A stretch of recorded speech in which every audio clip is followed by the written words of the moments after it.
স্বাভাবিকভাবে সারা দেশের মানুষ একটা প্রশ্ন করছে যে কেন জনাব তারেক রহমান বাংলাদেশে আসছেন না। মায়ের এমন কঠিন দিনেও কি এমন বাধা, সরকারের ভেতর কি চলছে, বা বিএনপির যে সিদ্ধান্তগুলো সেগুলো কি তারেক রহমান স্বাধীনভাবে নিতে পারছেন, অথবা তারেক রহমান কি বিদেশি কোনো শক্তি দ্বারা নিয়ন্ত্রিত? এরকম অনেক প্রশ্নের জবাব আমরা খুঁজে পাচ্ছি না। দেশনেত্রী বেগম খালেদা জিয়ার এই চরম এবং শেষ পর্যায়ে সংকটপূর্ণ সময়ে তারেক রহমানের বিরুদ্ধে ইউনুস সরকার এক প্রকার অঘটন ঘটিয়ে দিয়েছে। বলা যায় তারেক রহমানের হাতে হারিকেন ধরিয়ে দিয়েছে। দর্শক, তারেক রহমান তার জীবনের সবচেয়ে কঠিন চাপ ফিল করছেন এখন। মানসিকভাবে তিনি ভেঙে পড়ার মতো একটা উপক্রম এবং ভবিষ্যৎ রাষ্ট্রনায়ক হিসেবে নিজের অযোগ্যতার প্রমাণ দিচ্ছেন। এমনিতেই রাজনৈতিক অযোগ্যতা, তারেক রহমান ব্যর্থতা যতই থাকুক না কেন, পলিটিক্যাল লিডার হিসাবে তারেক রহমান পুরোপুরি ব্যর্থ, এতে কোনো সন্দেহ নাই। কারণ তারেক রহমান জীবনে কিছুই করতে পারেনি। কি করেছেন? দেশের জন্য, জাতির জন্য, বিএনপির জন্য কি এমন করেছেন? হাসিনার ফেসিবাদের বিরুদ্ধে কোনো কন্ট্রিবিউশন কোথাও কিছু নাই। জাস্ট পারিবারিক কারণে মায়ের পরিচয়, বাবার পরিচয়, দলের ভারপ্রাপ্ত চেয়ারপারসনের পোস্ট পেয়েছে। আমাদের তরুণ নেতা হাসনাত আব্দুল্লাহ একটা কথা বলেছেন যে হাসিনার ফাঁসি হওয়া পর্যন্ত আল্লাহ যেন খালেদা জিয়াকে বাঁচিয়ে রাখেন। কঠিন কথা, রাজনীতিতে এমন শক্ত কথা আর হয় না। এটা হয়েছে যে অতীতের যেই রাজনীতির বিভাজন, বিভক্তি এবং এক পক্ষ আরেক পক্ষকে নিশ্চিহ্ন করার রাজনীতির মধ্য দিয়ে যেই মানসিক ক্রোধ, ক্ষোভ, তার একটা বহিঃপ্রকাশ এই বক্তব্য। এমন শক্ত কথা বিএনপির কোনো নেতা মুখ দিয়ে শুনিনি, অন্য কোনো দলও বলেনি। বেগম খালেদা জিয়ার অবস্থা আপনারা জানেন, সবাই দোয়া করতেছে, সারা বাংলাদেশের সবাই দোয়া করতেছে। এবং দেখেন কি অবাক কাণ্ড, সবাই রাজনীতি ভুলে যায় একটা জায়গায় চলে আসছে। হাসপাতালের দিকে তাকান, কে কোন দলের কেউ বলতে পারবেন না, সবাই আসতেছে। সালাম আলাইকুম। বেগম খালেদা জিয়ার শারীরিক অবস্থা এখন কিছুটা স্থিতিশীল, অথবা যেমনটা ছিল তেমনটাই আছে, উন্নতিও নেই, অবনতিও নেই। তাকে দেশের বাহিরে নেওয়ার জন্য আলোচনা চলছে।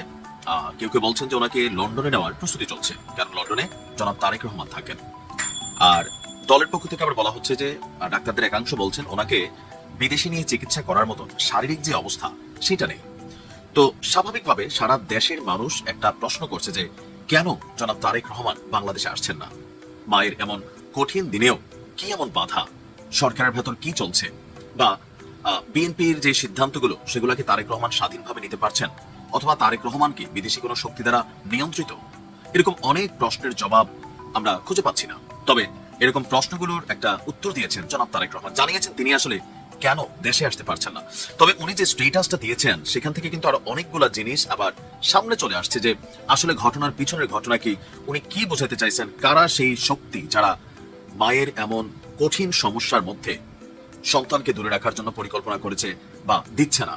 এটা কিন্তু অনেকগুলো প্রশ্ন জন্ম দিয়েছে। আসুন দেখি জনাব তারেক রহমান তার ফেসবুকে দেশে না ফেরা নিয়ে একটা স্ট্যাটাস দিয়েছেন। তিনি লিখেছেন, এমন সংকটকালে মায়ের স্নেহ স্পর্শ পাওয়ার তীব্র আকাঙ্ক্ষা যে কোনো সন্তানের মতন আমারও রয়েছে, কিন্তু অন্য আর সকলের মতন এটা বাস্তবায়নের ক্ষেত্রে আমার একক সিদ্ধান্ত গ্রহণের সুযোগ অবারিত এবং একক নিয়ন্ত্রণাধীন নয়। অবারিত মানে প্রসারিত, বা থাকে না ওইরকম শব্দটার মিনিংস। স্পর্শকাতর এই বিষয়টি বিস্তারিত বর্ণনার অবকাশও সীমিত। অবকাশ মানে সুযোগ, বা ধরেন এই যে কথাগুলোর মধ্যে কিন্তু অনেকগুলো প্রশ্ন তৈরি হয়ে গেছে। বিশেষ করে লাস্টের দুইটা লাইন যখন তিনি লিখছেন যে আমার একক সিদ্ধান্ত গ্রহণের সুযোগ অবারিত, অর্থাৎ বা একক নিয়ন্ত্রণাধীন নয়। উনি বাংলাদেশে আসবেন, ওনার মায়ের কাছে থাকে অনেক সময় পারিবারিক সিদ্ধান্ত, অথবা আজকে যদি আওয়ামী লীগ সরকার ক্ষমতায় থাকতো তাহলে সারা দেশের মানুষ এক বাক্যে বলতো যে কেমনে আসবে, আসলে তো শেখ হাসিনা গ্রেপ্তার করবে, তাকে জেলে ঢুকাই ফেলবে, মাইরা ফেলতে পারে, ভারত তাকে শেষ করে দিতে পারে। এই প্রশ্নটা একটা বাচ্চা পাগলও করতো। ইভেন এই যে দেখেন আজকের দিনে বেগম খালেদা জিয়া, আল্লাহ তাকে সুস্থতা দান করুক, ওনাকে কিন্তু বিদেশ নেওয়ার শারীরিক অবস্থা নেই, কিন্তু পলিটিক্যাল পয়েন্ট অফ ভিউতে এগুলো কিন্তু নানান ধরনের পারসেপশন তৈরি করতো।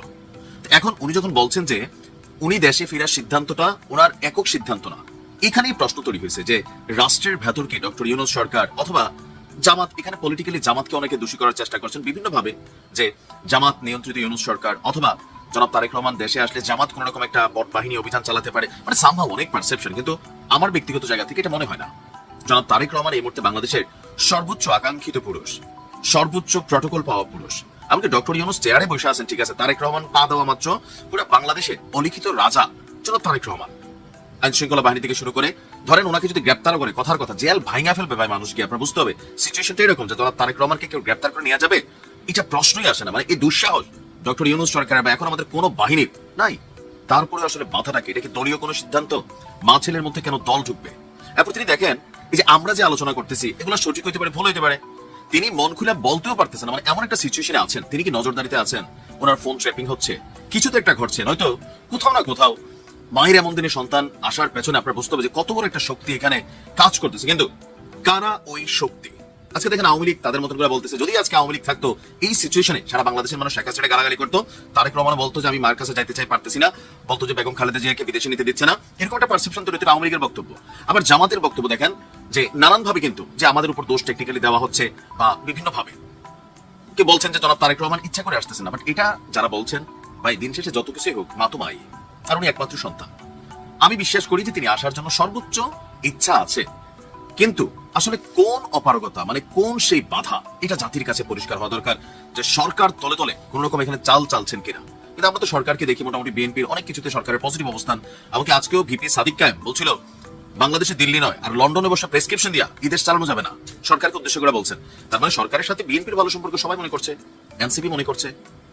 আমার মনে হয় জনাব তারেক রহমান একটু খোলামেলা করে বলা উচিত। ওনারা অনেক বড় মানুষ, আমরা সাধারণ মানুষ অনেক কথা বলতে পারি, বাট কেউ কেউ বলছেন যে বিএনপির ভিতরে দুটা তিনটা টিম আছে, একটা টিম ভারতের তারেক রহমান আসলো নাকি শেষ করে দেওয়া হবে, মানে সবগুলা একটা এলোমেলো গুজব পারসেপশন তৈরি করতেছে। স্পেসিফিক একটা বক্তব্য জানা জরুরি, কি নিরাপত্তা হুমকি বা কি হচ্ছে আসলে।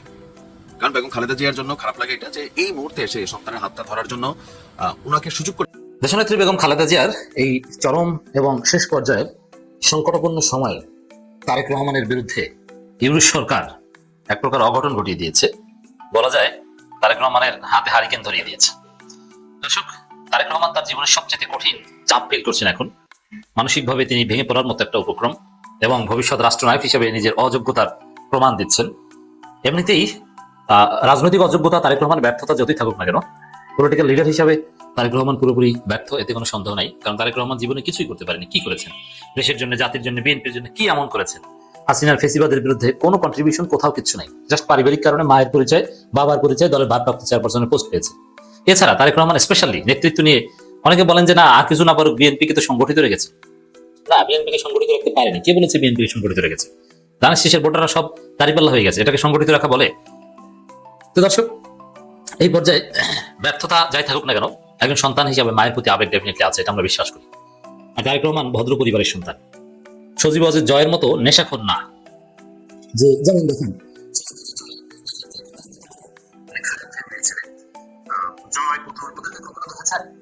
যে ওদের বাবা ওয়াজেদ মিয়ার নাম নিতে, অথবা ওয়াজেদ মিয়ার সম্পর্কে কোনো আবেগ দেখাতে, অথবা ওয়াজেদ মিয়ার কবর জিয়ারত করতে গিয়েছে, এরকম কখনো শুনেছেন জয় পুতুলের ক্ষেত্রে? কখনো না। এর মানে ওদের মুসলিম বা বাংলাদেশি পারিবারিক যে ঐতিহ্য, এগুলো কিছুই ওদের মধ্যে নেই। ওরা খ্রিস্টান, ইহুদি খ্রিস্টান পরিবারের মতো। আর জয় বিয়েও করেছে একাধিকবার, একবার হিন্দু পরিবারে বিয়ে করেছিল, আর একবার ইহুদি পরিবারে বিয়ে করেছে। কিন্তু তারেক রহমান ভদ্র, সভ্য এবং বাংলাদেশি পরিবারের সন্তান। খালেদা জিয়া আদর্শ মা, আদর্শ গৃহিণী, আদর্শ নেত্রী ছিলেন, এবং জিয়াউর রহমান আদর্শ বাবা এবং আদর্শ নেতা, আদর্শ পিতা, সব। সেই জায়গায় তারেক রহমান তার মায়ের জন্য তার হৃদয় কাঁদে, এতে কোনো সন্দেহ নেই আমাদের। কিন্তু নেতা হিসেবে তারেক রহমান পুরোপুরি ভীতুর পরিচয় দিয়েছেন। যেমন জিয়াউর রহমান মৃত্যুকে ভয় করতেন না, আর তারেক রহমান ভয় দেশে আসেন না। এত ভয় থাকলে আপনি রাজনীতি করেন কেন?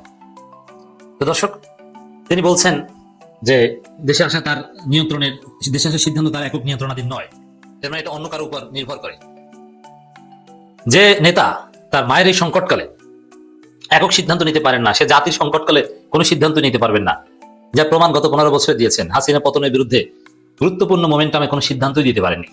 এই জন্যই বলছে তারেক রহমান ব্যর্থ নেতা। সেই তারেক রহমান যখন একটু সিম্পথি পাওয়ার চেষ্টা করছেন, যে সবাই বলছেন যে দেশে আসেন না কেন, দেশে আসেন না কেন, তিনি এটা স্পষ্ট করেছেন যে দেশে আসা সম্ভব নয়, এটা আমার একক সিদ্ধান্ত নয়, ঝুঁকি আছে, নানান কিছু বলা হচ্ছে। সেই পরিস্থিতিতে সরকার যে কাজটা করেছে, এটা এক কথা বলে তারেক রহমানের হাতে হারিকেন ধরিয়ে দিয়েছে। তারেক রহমান বলছে এমন ভাবে যেটা একক সিদ্ধান্তের বিষয় নয়, অনেক কিছুর উপর নির্ভর করে, যার সরল অর্থ তারেক রহমানের নিরাপত্তা সংকট আছে। দেশে আসলে হয়তো তাকে কেউ হত্যা করতে পারে, তার জীবনের কোনো গ্যারান্টি নেই, দেশ তার জন্য নিরাপদ নয়, এই তো কথা। সেটা তো যে কেউ বুঝে, ব্যাখ্যা এটাই। তো সেই জায়গায় সরকারের পক্ষ থেকে ডক্টর ইউনূস সরকারের প্রেস সচিবের বক্তব্য, ইউনূসের বক্তব্য, সরকারের বক্তব্য, প্রেস সচিবের কাজই হচ্ছে সরকারের বক্তব্য জাতির সামনে স্পষ্ট করা। তিনি যা বলেছেন এটা তারেক রহমানকে মুহূর্তের মধ্যে ব্যর্থ করে দিয়েছে। তারেক রহমান যতটুকু সিম্পথি পাচ্ছিলেন, এগুলো সব জয় বাংলা করে দিয়েছে। তারেক রহমান এই হতাশাজনক সময়ে, এই সংকটপূর্ণ সময়ে, যেখানে তিনিও খালেদা জিয়ার মতো সহমর্মিতা পাওয়ার কথা, কিন্তু না, উল্টো তারেক রহমান সমালোচনায় বিদ্ধ হচ্ছেন। এরা তারেক রহমানকে অনেক পীড়া দেয় আমি জানি, তার মধ্যে মরার উপর খারাগা, কাটা জায়গায় মরিচ এবং লবণ লাগিয়ে দিয়েছে ইউনূস সরকার। কি বিএনপি ভারপ্রাপ্ত চেয়ারম্যান তারেক রহমানের বক্তব্য, তার দেশে ফেরা নিয়ে অন্তর্বর্তী সরকারের অবস্থান জানিয়েছে প্রধান উপদেষ্টা ডক্টর মোহাম্মদ ইউনূস। প্রেস সচিব শফিকুল আলম 29 নভেম্বর বিকাল 4:57 প্রেস সচিবের নিজের ফেসবুকে সংক্রান্ত পোস্ট দেন। পোস্টটি হচ্ছে, জনাব তারেক রহমান আজকের বক্তব্য যে এখনই দেশে ফেরার বিষয়ে সিদ্ধান্ত নেওয়ার সুযোগ তার জন্য অবারিত একক নিয়ন্ত্রণাধীন নয়। এটা উল্লেখ করে প্রধান উপদেষ্টা প্রেস সচিব শফিকুল আলমের কাছে জানতে চাওয়া হয় যে তারেক রহমান বাংলাদেশ প্রত্যাবর্তন বিষয়ে সরকারের তরফ থেকে কোনো বিধিনিষেধ রয়েছে কিনা। প্রেস সচিব জানান, এ ব্যাপারে সরকারের তরফ থেকে কোনো বিধিনিষেধ অথবা কোনো ধরনের আপত্তি নেই। তিনি আলোক করেন বেগম খালেদা জিয়ার শারীরিক অবস্থানে প্রধান উপদেষ্টা প্রফেসর মোহাম্মদ ইউনূস ইতিমধ্যে গভীর উদ্বেগ প্রকাশ করেছেন এবং তার জন্য দেশবাসীর কাছে দোয়া চেয়েছেন। এক কথায় যদি আমরা বলি যে সরকারের পক্ষ থেকে যে বিষয়টা ক্লারিফাই করা হলো যে তারেক রহমান দেশে আসেন না, সরকারের কোনো হাত নাই, সরকারের পক্ষ থেকে কোনো নিরাপত্তা সংকট নেই, কোনো বিধিনিষেধ নাই, সরকার কোনো ঝুঁকি মনে করে না। এর অর্থ এটাই যে তারেক রহমানের দেশে আসার পেছনে কোনো আসতে বিধিনিষেধ নাই, কোনো ঝুঁকি নেই, কোনো সমস্যা নেই। এটা হচ্ছে সরকারের বক্তব্য। তাহলে কেন আসছেন না? ব্যর্থতার কারণে আসছেন না, কোনো স্বার্থে আসছেন না, অথবা কোনো ধান্দাবাজির কারণে আসছেন না। বিষয়টা তো এটাই দাঁড়ায় ইউনূস সরকারের বক্তব্যের পর। কি ব্যাখ্যা দিবেন? তাহলে সরকারের উপর নির্ভর করে না, এটা তো ক্লারিফাই। সরকারের পক্ষ থেকে নিরাপত্তা হুমকিও নেই। যদি থাকতো তাহলে এটা বলতো যে না, প্রেস সচিবের আজকের বক্তব্যের মধ্যেই থাকতো যে না, তারেক রহমান আসার ক্ষেত্রে ঝুঁকি রয়েছে, তার জীবনের নিরাপত্তা রয়েছে, গোয়েন্দা তথ্য রয়েছে, এরকম কিছু বলতেন। কিছুই নেই, তারা স্পষ্ট করেছেন। এবং এর আগেও সরকারের পক্ষ থেকে বলা হয়েছে তারেক রহমানকে পুরোপুরি নিরাপত্তা দেওয়া হবে বা সরকার সহযোগিতা করবে, কিন্তু আসতে পারছেন না। তাহলে বোঝা যায় কেন তারেক রহমান দেশে আসছেন না। তাহলে কার উপর নির্ভর করে সিদ্ধান্ত? বিএনপির উপর আর ভারতের উপর। তো ভারত বিএনপি গ্রিন সিগন্যাল দিচ্ছে না, কারণ ভারতের উপর আর বিএনপি তারেক রহমানকে আসতে দিচ্ছে না। এগুলো তারেক রহমানের চূড়ান্ত ব্যর্থতার প্রমাণ যে তিনি দিন শেষ। স্পষ্টতই বোঝা যায় যে তিনি সিদ্ধান্তহীনতায় ভুগছেন, কিংকর্তব্যবিমূঢ়। এরকম অবস্থা থেকে কেউ জাতির দায়িত্ব নিতে পারে না। তো এখানে বিএনপির পক্ষ থেকে আরেকটা বক্তব্য এসেছে, যখন বুঝবো সব ঠিক আছে তখন তারেক রহমান দেশে আসবেন। তাহলে এতদিন কেন বলেছেন সব ঠিক আছে, সব ঠিক আছে, এই নভেম্বরে আসবে, অমুক দিন আসবে, তমুক দিন আসবে? এতদিন জাতির সাথে প্রতারণা করেছেন, ঈদের পর অমুক তমুক, মানে জনগণকে একটা আশায় রেখেছেন, নেতাকর্মীদের মিথ্যা তথ্য দিয়ে উজ্জীবিত করেছেন, জাতির সাথে প্রতারণা করেছেন। আর যখন বুঝবো সব ঠিক আছে, এবার বললেন মানে অনির্দিষ্টকাল, ইনডেফিনিট। কখন বুঝবেন সব ঠিক আছে তার কোনো গ্যারান্টি নেই, আর কখন আসবেন তারও কোনো গ্যারান্টি নেই। এখন বিএনপি যে শর্ত দিচ্ছে যখন বুঝবো সব ঠিক আছে, এর অর্থ হচ্ছে বিএনপি আগে নির্বাচন করে আগে জিতবে, সরকার গঠন করবে, বিএনপির কেউ প্রধানমন্ত্রী হবে, তারপরে কোনো একটা আসন থেকে কেউ পদত্যাগ করবে, তারপরে সেখানে উপনির্বাচন হবে, ওই উপনির্বাচনে তারেক রহমান জিতবে, তারপরে তারেক রহমানকে প্রধানমন্ত্রী বানাবে। এটা ছাড়া আপনারা যা বলছেন যে যখন বুঝবো সব ঠিক আছে, একদম আপনাদের মতো করে সব ঠিক করা, এটা আপনি পারবেন না। আগে বিএনপিকে জিততে হবে, কেউকে প্রধানমন্ত্রী বানাতে হবে, তারপর উপনির্বাচনে জিতিয়ে তারেক রহমানকে রাজনীতিতে রিপ্যাট্রিয়েট করতে হবে। এছাড়া তো কোনো উপায় আমরা দেখছি না, কারণ সব ঠিক হবে এছাড়া তো ঠিক হবে না আপনাদের ব্যাখ্যা অনুযায়ী। আমরা তো দেখছি যে সব এখনই ঠিক আসতে পারে। কেন আসেন না? আসলে চাঁদাবাজি দায় নিতে হবে, দলের উপর পূর্ণ কর্তৃত্ব কায়েম করতে পারবেন না। এবং বিএনপি নিজেরা 200+ নিজেদেরকে হত্যা করেছে, সেখানে তারেক রহমান কেউ হত্যা করে দিতে পারে বলা যায় না, বিশেষ করে চাঁদাবাজদের টার্গেট থাকতে পারে। সরকারের পক্ষ থেকে যখন বলা হয়েছে কোনো বিধিনিষেধ নাই, এর মাধ্যমে তারেক রহমান একটা কঠিন ধরা খেলেন। আমাদের তরুণ নেতা হাসনাত আব্দুল্লাহ একটা কথা বলেছেন যে হাসিনার ফাঁসি হওয়া পর্যন্ত আল্লাহ যেন খালেদা জিয়াকে বাঁচিয়ে রাখেন। কঠিন কথা, রাজনীতিতে এমন শক্ত কথা আর হয় না। এটা হয়েছে যে অতীতের যেই রাজনীতির বিভাজন, বিভক্তি এবং এক পক্ষ আরেক পক্ষকে নিশ্চিহ্ন করার রাজনীতির মধ্য দিয়ে যেই মানসিক ক্রোধ ক্ষোভ, তার একটা বহিঃপ্রকাশ এই বক্তব্যে। এমন শক্ত কথা বিএনপির কোনো নেতা মুখ দিয়ে শুনিনি, অন্য কোনো দলও বলেনি। আমাদের তরুণ নেতারা বলছেন, অনেক শক্ত শক্ত কথা বলেন, তারই ধারাবাহিকতা হয়তো এটা বলেছেন। এতে বিএনপি নেতা কর্মীরা মানে একটু হয়তো বলবেন যে হ্যাঁ ঠিকই তো, সবাই বলবেন, কথা সত্য। কারণ আজকে বেগম খালেদা জিয়ার এই পরিণতির জন্য, এই অবস্থার জন্য শেখ হাসিনাকে দায়ী করা হয়। শেখ হাসিনা যেভাবে তাকে দণ্ডিত করলেন এবং তারপরে তাকে কারারুদ্ধ করলেন, তারপরে বাসায় তিনি রাখার অনুমতি পর্যন্ত দিলেন, কিন্তু চিকিৎসার জন্য অনুমতি দিলেন না। তখন কিন্তু বারবার আমরা বলেছিলাম যে ওনাকে ফ্রি করে দেন, উনি পালিয়ে যাবেন না, পালিয়ে যাওয়ার মতো নেত্রী উনি না, উনি চিকিৎসা নেবেন আবার আসবেন, সময় মতো চিকিৎসা হলে আজকে তো এরকম অবস্থা হতো না, আরো তিনি কিছুদিন বেঁচে থাকতেন। তো সেটার জন্য সেই দায়টা থাকবে। আজকে মির্জা আব্বাস বলেছেন যে খালেদা জিয়াকে পয়জন দেওয়া হয়েছে যখন নাকি তিনি বন্দী ছিলেন। তো এই কথাগুলো কেন বলা হচ্ছে? এই যে সন্দেহ, অবিশ্বাস এবং ঘটনা হয়তো সত্য। তো রাজনীতিতে আমরা যে তিক্ত পরিস্থিতি দেখছি তার থেকে কিন্তু আমরা এখনো বের হয়ে আসতে পারিনি। এবং বিশেষ করে আওয়ামী লীগ কালক যখন ইন করবে তখন কিন্তু আবার সেই ধারার হয়তো পুনরাবৃত্তি ঘটবে, যদি না নেতৃত্বের একটা আমূল পরিবর্তন না হয়, যদি না রাজনৈতিক সংস্কৃতির পরিবর্তন না হয়, তাহলে কিন্তু এটা চলতে থাকবে। তো তরুণ নেতাদের এই বক্তব্যের মধ্য দিয়ে দর্শক বুঝতে পারছেন যে যে দুটি রাজনৈতিক দল বিএনপি এবং আওয়ামী লীগের যে চরম মুখোমুখি অবস্থা এবং গত 15 বছরে যেভাবে খালেদা জিয়া এবং তার দল বিএনপিকে নিঃশেষ করার চেষ্টা করেছিল, তার প্রেক্ষিতে কিন্তু আজকে এই কথাগুলো বলছেন। নতুবা এরকম কথা তো বলার কথা না। আজকের এরকম পরিস্থিতিতে সকল রাজনৈতিক দল দোয়া করছেন, মোনাজাত করছেন, এবং বাংলাদেশে অবস্থিত কোনো রাজনৈতিক দল কিন্তু বাকি নেই, সবার এক বাক্যে কিন্তু এই দোয়া করছে। কিন্তু এই দোয়ার কিন্তু সামিল আওয়ামী লীগ হতে পারেনি, কারণ আওয়ামী লীগ এখন নিঃশেষ, আওয়ামী লীগ এখন বাংলাদেশে নেই। এই অবস্থার কারণে দেখেন একটা বড় রাজনৈতিক দল কিন্তু আজকে তার কোনো বক্তব্য নেই, এবং অতীতে যে বক্তব্যগুলো দিয়েছে তার সেই কথাগুলি কি ছিল। যেমন লন্ডনে তিনি বলেছেন যে প্রতিদিন তো শুনি মরে মরে, মরে তো না, বয়স তো কম হলো না, এভাবে বলেননি, বলেছে। এগুলি খুবই নিষ্ঠুর।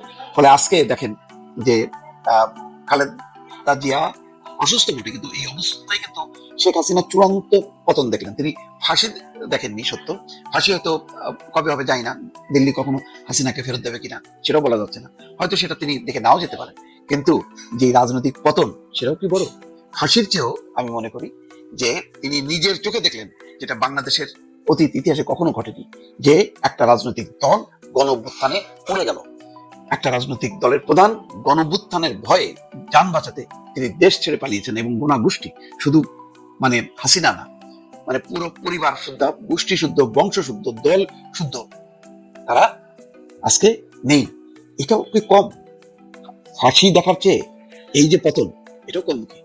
সুতরাং আমি মনে করি খালেদা জিয়া বেঁচে থাকুক, আমরা সবাই চাই, কিন্তু আল্লাহ তাআলা যদি ওনাকে উঠিয়ে নেন তাতে কোনো আফসোস হওয়ার কোনো কারণ নেই, কারণ যা দেখার, যা ঘটার ঘটে গেছে। এরপরে আর কোনো ঘটনা ঘটে না। আমি এমনি বলছিলাম যে ভালো লাগতো যে আরেকবার যদি নির্বাচনের মধ্য দিয়ে, সত্যিকারের নির্বাচনের মধ্যে দিয়ে বেগম খালেদা জিয়া এবং তার দল যদি ক্ষমতা আসতো, এটা ভালো লাগতো।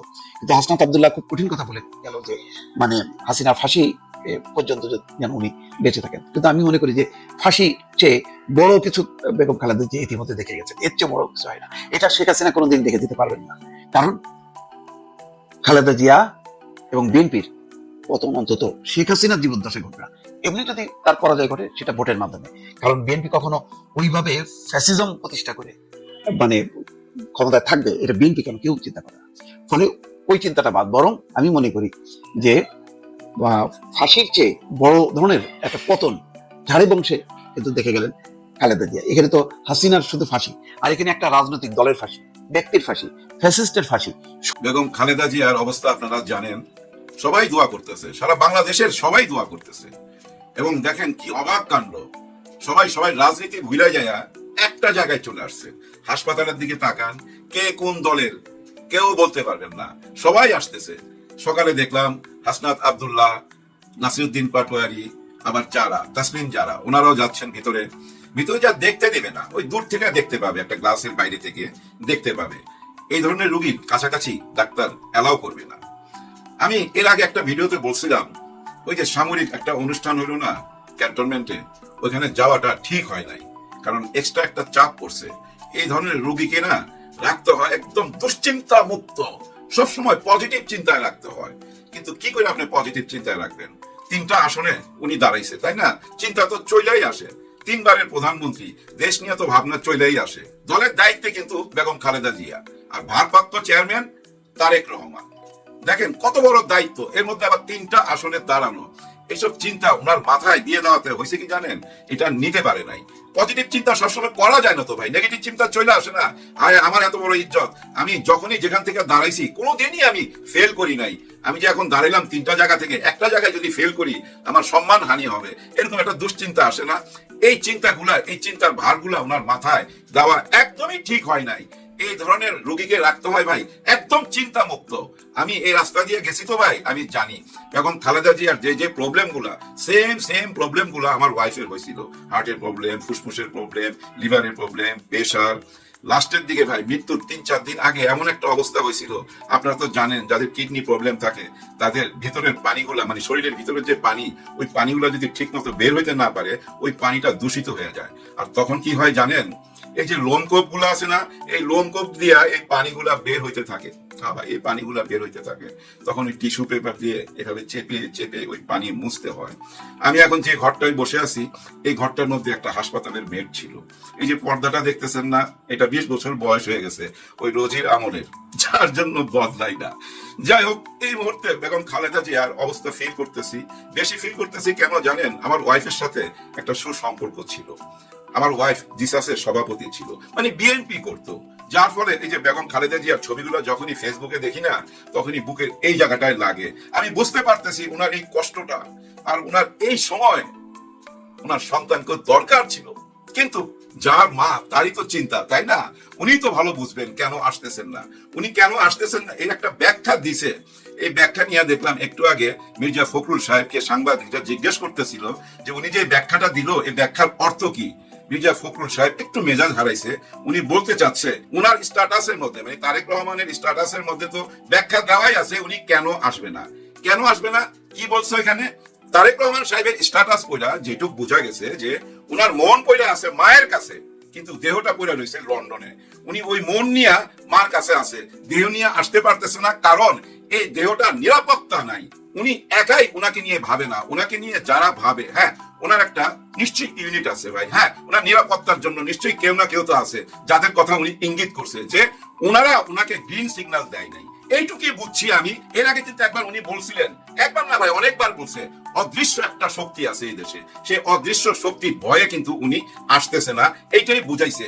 এবং লাস্টে যে স্ট্যাটাসটা দিছে এতে ক্লিয়ার বোঝা যায় সে অদৃশ্য শক্তির ভয়েই উনি আসতেছে না। দেহটা ওনার লন্ডনে, মনটা পুরা রয়েছে মায়ের কাছে। আমাদের কিছু বলার নাই ভাই। হ্যাঁ অনেকেই বলতেছে যে এটা ঠিক হচ্ছে না, এটা মোটেও উচিত হচ্ছে না, এই মুহূর্তে ওনার চলে আসা উচিত ওনার মায়ের কাছে। কিন্তু উনি তো বলতেছে মায়ের কাছে আছে উনি মন নিয়ে, কিন্তু দেহের একটা নিরাপত্তার অভাব আছে। এই নিরাপত্তার অভাবটা কি ভাই? কে এই দেহের দিকে টার্গেট করলো ওনার? কে এই দেহ চায় ভাই? আমি বুঝতেছি না, একটু বুঝার চেষ্টা করি তো।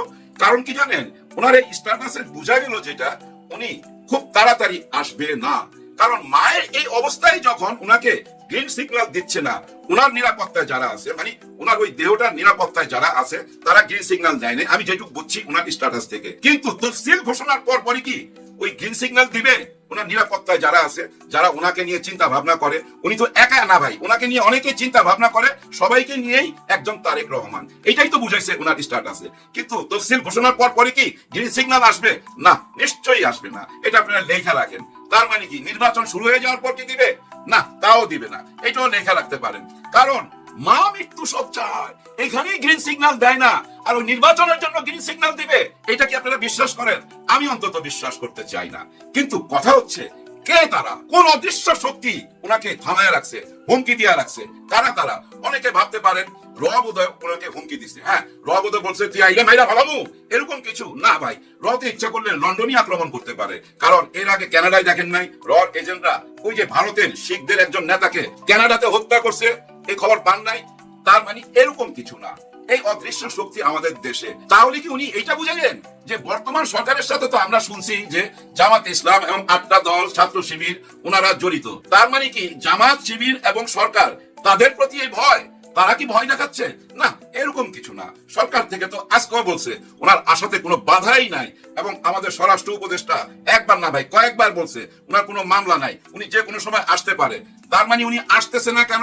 ওই যে একটাই কারণ, উনি তো একা না, ওনার সঙ্গে ওনার একটা গ্রুপ আছে, তারা গ্রিন সিগন্যাল দিতেছে না। এখন ভয়টা কোথায়? দেশের ভিতরে ভয় নাকি নিজের দলের ভিতরে কোনো ভয় আছে? এমন কি হইতে পারে যে দলের মধ্যে দুইটা পাওয়ার কাজ করতেছে, একটা পাওয়ার তাকে হুমকি দিয়ে রাখতেছে, আরেকটা পাওয়ার বলতেছে না আপনার এখন আসার দরকার নাই, আমরা সব ঠিকঠাক করি? এমনও শোনা গেছে যে বেগম খালেদা জিয়া নির্বাচন কইরা পাশ কইরা আসার পর উনি চলে যাবে রাষ্ট্রপতির আসনে, এবং লন্ডন থেকে উনি আসার পর যে কোনো একটা আসনে উনাকে পাশ করায় আনবে এবং উনাকে প্রধানমন্ত্রীর আসনে বসাবে। এরকম ভাবাটা একটু কল্পনা বেশি হয়ে গেল না? পৃথিবীতে এমন কোন ঘটনা আছে কোথাও দেখছেন? আমার তো মনে পড়ে না। অনেক ঘাটাঘাটি কইরা খুঁজে পাই নাই যে কোন দল ক্ষমতায় আইসা তারপরে বিদেশ থেকে কাউকে হায়ার করে আইনা তাকে প্রধানমন্ত্রী বানায় ফেলবে, আর এই দেশের জনগণ সেটা মাইনা নিবে। না, এরকম কিছু হবে না ভাই, হইতে পারে না। আসলে হয়েছে কি জানেন, রাজনীতিবিদরা আমাদেরকে না বোকা বানায়, বারবার বোকা বানায়। ওই যে বনিয়ামিন সাহেব বলে না চৌধু জনতা, ওই চৌধু জনতা ভাবে আমাদেরকে। দেখেন উনি যে আসবে না, ওনার এই স্ট্যাটাসে তো আমরা ক্লিয়ার, কিন্তু এতদিন কি শুনে আসতেছি গত 5-6 মাস, এই যে উনার বাড়ি ঘর ঠিক করা হইতেছে, বিভিন্ন মিডিয়ায় দেখাইতেছে, দরজায় রং হচ্ছে, ওই জায়গাটায় পিলার বানাইতেছে, ওই জায়গাটা সিকিউরিটি রুম বানাইতেছে, এগুলো আমাদেরকে দেখাইতেছে। এবং এই যে সালাউদ্দিন আহমেদ সাহেব এই কথাও তো বললো শেষের দিকে নভেম্বরেই চলে আসতেছে, কিন্তু ওনার স্ট্যাটাস থেকে কি বোঝা যায় উনি নভেম্বরে আসবে? আরে মা হাসপাতালে এইখানেই আসতে পারতেছে না, তার মানে আপনারা এতদিন আমাদেরকে বোকা বানাইছেন, একটা মূলা ধরাইছেন, আসিতেছে আসিতেছে। ওই যে আগে সিনেমা যখন রিলিজ হইতো তখন মাইকে বলতো না আসিতেছে আসিতেছে, ওই আসিতেছের মধ্যে আমাদেরকে রাইখা দিচ্ছেন। হ্যাঁ ভাই, জনগণ আসলে আমরা খুব গাধা না হইলে দেখেন না, ওই যে শেখ হাসিনার একটা ভয়েস রেকর্ড আবার বাইরেছে, উনি কি বলতেছে যে আমি তো জানতাম না আমাকে ভারতে পাঠাই দিতেছে, আমাকে বলা হয়েছে যে আমি গোপালগঞ্জে যাব। উনি নাকি গোপালগঞ্জে যাচ্ছে। আমি জানি না গোপালগঞ্জে এয়ারপোর্ট আছে কিনা, কোন এয়ারপোর্টে ওই বিমান ল্যান্ড করতো, কারণ উনাকে তো হেলিকপ্টার থেকে নামায়া ওই 14টা সুটকেস সহকারে মালবাহী বিমানে উঠাইছিল। ওই বিমান গোপালগঞ্জে কোথায় নামবে আমি জানি না, কিন্তু দেখেন যারা আওয়ামী লীগ করে তারা এই কথাটা বিশ্বাস করছে, একবারও তারা মাথার মধ্যে ঢুকায় নাই ওরে গোপালগঞ্জে বিমানবন্দর কোথায়। কারণ ওই যে অন্ধভক্ত, একদম অন্ধভক্ত, যার জন্য আমাদের এই দেশের এই অবস্থা। কারণ আমরা কৃতদাস হয়ে গেছি, অন্য দেশেরও কৃতদাস হয়েছি, আবার দলের কাছেও আমরা কৃতদাস, মাথা বিক্রি করে দিছি। কারণ আমরা সুযোগ সুবিধা নেই, তো প্রচুর সুযোগ সুবিধা আমরা নেই। এই দেশের বিজনেসম্যানরা এবং সব শ্রেণীর মানুষরাই ভাই সুযোগ সুবিধা নেয়, যার টাকা পয়সা নাই সেই দলে যায় ভাই পান্ডা সাজে, গুন্ডা সাজে, এবং দল থেকে কিন্তু সুযোগ সুবিধা নেয়। এইভাবেই তো দলগুলো চলে, দেখে আসতেছি। এইভাবেই কি একটা নতুন বাংলাদেশ চলে আসবে? না, রাজনীতি চেঞ্জ হইতে হবে, মানসিকতা বদলাইতে হবে, মন মানসিকতা বদলাইতে হবে। যা ইচ্ছা তাই বুঝাই দিবেন আর আমরা বুঝা নেব, এটা তো হয় না। পৃথিবীর সব যুক্তি তর্ক ভাই নিজের পক্ষে। হ্যাঁ ভাই, আমি অনেক তর্ক যুক্তি দেখাইতে পারবো নিজের পক্ষে, নিজের বয়ানটাকে জায়েজ করার জন্য। কিন্তু তারেক রহমান সাহেব তার এই স্ট্যাটাসের যে বয়ানটা উনি দিছে, এটা কিন্তু ব্যাখ্যা উনি দেয় নাই এবং কেউ দিতে পারবে না, কারণ ওইটা রহস্যময়। উনি এখানে ইঙ্গিত দিছে, উনি এটা প্রকাশ করতে পারবে না। কি ভয়াবহ কথা! আমরা 5ই আগস্টে একটা নতুন বাংলাদেশ পাইলাম, মনে করলাম যে ভাই আমরা স্বৈরাচার মুক্ত হয়ে গেছি। এখন তো দেখি দেশের ভিতরে ভাই বহু রকম অদৃশ্য শক্তি রয়ে গেছে, যার জন্য তারেক রহমান সাহেব তার মার কাছে আসতে পারতেছে না। কি ভয়াবহ ব্যাপার, কি ভয়াবহ দেশে আমরা বসবাস করতেছি। কিন্তু যত রকমই আপনি যুক্তি দেখান না কেন, কোনো লাভ হবে না। এই জায়গাটা মানে এই যে আজকের এই দিনগুলা কলঙ্ক হিসাবে সারা জীবনের জন্য আপনাকে বহন করতে হবে। হ্যাঁ, এটা আপনার কাঁধের মধ্যে বহন করতে হবে তারেক রহমান সাহেব, যে আপনি আপনার মা জীবন মৃত্যুর সন্ধিক্ষণে, একদম জীবন আর মৃত্যুর মাঝখানে দাঁড়ায় রয়েছে, সেই টাইমে যে আপনি আসেন নাই, এই কলঙ্কের বোঝা আপনাকে সারা জীবন বইতে হবে। কারণ আমাদের দেশের সাধারণ জনগণ ভাই আপনার ওই কঠিন স্ট্যাটাসটার অর্থ ওনারা বুঝতে পারবে না। ওনাদের সেন্টিমেন্টটা অন্য জায়গায়, যে ভাই আমি মহিলা যাবো, তাও আমি আমার মায়ের কাছে যাবো। মায়ের সেন্টিমেন্ট, এটা যে আপনি কত বড় ক্ষতি হয়ে গেল বিএনপির জন্য এবং আপনার নিজের ক্যারিয়ারের জন্য, এটা আপনি পরে হিসাব মিলিয়ে দেখেন। আমার কথাগুলা হয়তো অপছন্দ হবে, কিন্তু ভবিষ্যতে আপনি নিজেরাই বুঝতে পারবেন কত বড় ক্ষতি হয়ে গেছে। দিন যায়, কথা থাইকা যায় ভাই। দেখেন শেখ হাসিনা বলতো না কবে মরবে, তাকে নিয়া, বেগম খালেদা জিয়াকে নিয়া প্রকাশ করতো না এরকম কথা? উনার মুখে শুনছেন না যে খালি শুনি মইরা যাবো, কবে মরবে? মরে না তো, আজ মরে কাল মরে না তো, এরকম কথা বলছে না? কিন্তু আজকে দেখেন সারা পৃথিবীর চোখে উনি একজন ভয়াবহ অপরাধী, খুনের আসামি। এইটাই সত্য। সেই যে হিটলারের আমলে একজন নারীকে ভাই ফাঁসি দেওয়া হয়েছিল এই ফেসিবাদের জন্য, নাজি পার্টির একজন নারীকে। এরপরে পৃথিবীতে আমার মনে হয় সেকেন্ড এই শেখ হাসিনা, যে ফাঁসির আসামি, যে শুধু মানুষকে ভাই মিথ্যা বুঝায়া বোকা বানায়া এই দেশের রাজনীতি কইরা গেছে। ওই যে গোপালগঞ্জে উনি যাইতেছে, এটাই উনি জানতো। এরকম মিথ্যাচারের রাজনীতি সারা জীবন কইরা গেছে। আর এই মিথ্যাচার যারা করবেন আমাদের দেশের রাজনীতিতে, তারাও ভাই টিকতে পারবেন না। সাদা কাগজে লিখে নেন, মানুষের ভিতরে পরিবর্তন চলে আসছে। মানুষ এখন সবই বুঝে, রাজনীতিবিদদেরকেও বুঝে ভাই। মানুষ এইটুক বুঝার ক্ষমতা হয়ে গেছে যে হাইরে ভাই, এই রাজনীতিবিদদের দেখতেছি গত 54 বছর গরিবের জন্য লড়াই করতে করতে নিজেরাই ধনী হয়ে যায়, নিজেরাই বিদেশে বাড়ি গাড়ি বানায়, কিন্তু গরিব থাইকা যায়। এই রাজনীতিবিদরা গরিবের জন্য লড়াই করতে করতে নিজেরাই ধনী হয়ে যায়। এইটা মানুষ বুঝা ফেলাইছে। সো আর কোনো চিন্তা নাই, নতুন একটা বাংলাদেশ হবেই। নতুন বলতে আবার ওই যে 71-এর সাথে এটা জুড়ে দিয়েন না। ওইসব রাজাকার ফাজাকার রাজনীতি এই দেশে চলবে না। যদি চালাইতে চান, ওই যে রাজাকারের নাতিপুতি কইয়া যে অবস্থা হয়েছে, সেম অবস্থা হবে, সেম। এই রাজাকার কথাটা শুনলেই ভাই বুঝছেন আমার গায়ের মধ্যে আগুন লেগে যায় ভাই। হ্যাঁ ভাই, আমি জানি না কেন এত রাগ উঠে। আমি শুধু